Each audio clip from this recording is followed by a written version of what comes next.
High, welcome to ঘরে বাইরে সুস্মিতা। আমি হাজির হচ্ছি নতুন একটা রেসিপি নিয়ে। এটা হচ্ছে শসা সুস্বাদু তরকারি।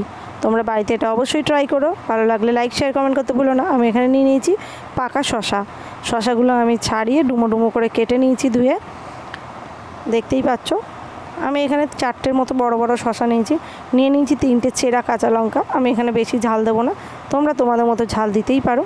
আমি এখানে আর নিয়ে নিয়েছি আলুগুলোকে আমি খোসা ছাড়িয়ে ডুমো ডুমো করে কেটে ভালো করে জলে ধুয়ে জল ঝরিয়ে রেখেছি।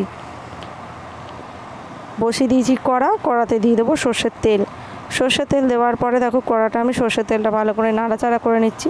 তোমরা যারা সর্ষের তেল খাও না তারা রিফাইন তেলেও রান্নাটা করতে পারো। রান্নাটা খুবই সুস্বাদু হয়। তোমরা রুটি, পরোটা, এমনকি গরম ভাতেও খেতে পারো। আমি এখানে ফোড়ন হিসেবে দিয়ে দিচ্ছি কালো জিরেটাও আমার সামান্য একটু ভাজা ভাজা হয়ে গেছে। এই পর্যায়ে আমি দিয়ে দেবো যে কেটে রাখা আলুগুলো কিন্তু আমি চাপা দিয়ে লাল লাল করে ভালো করে ভেজে নেব। পুরো ভিডিওটা দেখো, অবশ্যই ভালো লাগবে। আর ভালো লাগলে একটা লাইক করে দিও। দেখো, আমি কিন্তু সব রান্নাই মোটামুটি চাপা দিয়ে করার চেষ্টা করি, তাহলে গ্যাসটাও বাঁচে আর রান্নাটাও খুব তাড়াতাড়ি হয়ে যায়। আমি কিন্তু নুন এখনও পর্যন্ত দিইনি, এটা নর্মালি ভেজে যাচ্ছে। আমি চাপা দিয়ে দিই, দেখো লাল লাল হয়ে গেছে। এখন আমি সামান্য পরিমাণ লবণ এতে অ্যাড করলাম। আমার ভাজাটা অনেকটাই হয়ে এসেছে, দেখো আলুগুলোও সেদ্ধ হয়ে গেছে।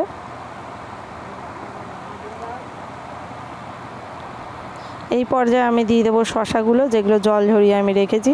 শসা আর কাঁচা লঙ্কাটা আমি একসাথে দিয়ে দিলাম, দিয়ে এটাকেও আমি সামান্য নাড়াচাড়া করে নেব। এটা কিন্তু খেতে খুবই সুস্বাদু হয়েছিল। আমি বারবার বলছি, তোমরা অবশ্যই বাড়িতে একবার ট্রাই করো। সবার বাড়িতেই স্যালাডের জন্য কম বেশি আসে শসা। আমি আরও সামান্য পরিমাণ তখন লবণ দিয়েছিলাম, আবার একটু সামান্য লবণ দিয়ে দিলাম। আর রেগুলার মশলা হলুদ আর লাল লঙ্কার গুঁড়ো আমি এখানে দিয়ে দেবো। এবার এইগুলোকেও আমি ভালো করে নাড়াচাড়া করে নেব।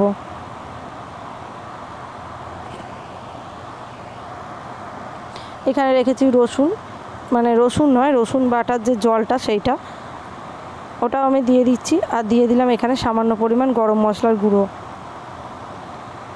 রসুনের যে জলটা দিয়েছি সেটা দেখানো হয়নি, ওটা স্কিপ করে গেছে। আমি এটা সামান্য জল দিয়ে কিন্তু চাপা দিয়ে দিয়েছিলাম। দেখো কতটা জলটা সোক করে নিয়েছে।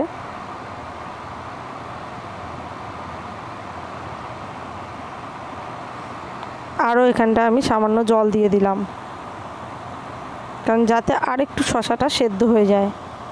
এমনি শসা নরমই, অসুবিধা হতো না, কিন্তু তাও তরকারি জিনিসটা একটুখানি মাখো মাখো হলে ভালো লাগে।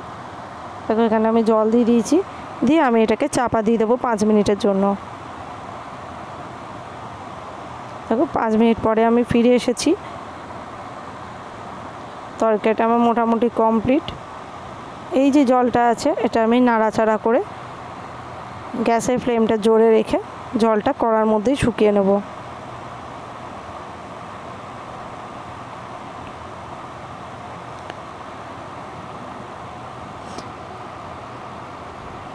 দেখো জলটা কতটা টেনে গেছে। আমি নুনটা চেক করে দেখলাম, নুনটা কম হয়েছে বলে আমি আর একটু সামান্য নুন আর টেস্টের জন্য আর একটু মিষ্টি দিয়ে দিলাম। এটা অপশনাল, তোমরা নাও দিতে পারো মিষ্টিটা। আমি দিলাম কারণ শসার সাথে মিষ্টিটা যায়। দেখো কত সুন্দর দেখতে হয়েছে।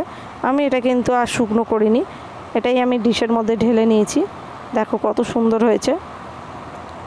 তোমরা অবশ্যই বাড়িতে এটা ট্রাই করো। শেষ অবধি দেখার জন্য অনেক অনেক ধন্যবাদ। দেখা হবে নেক্সট একটা ব্লগে। টাটা।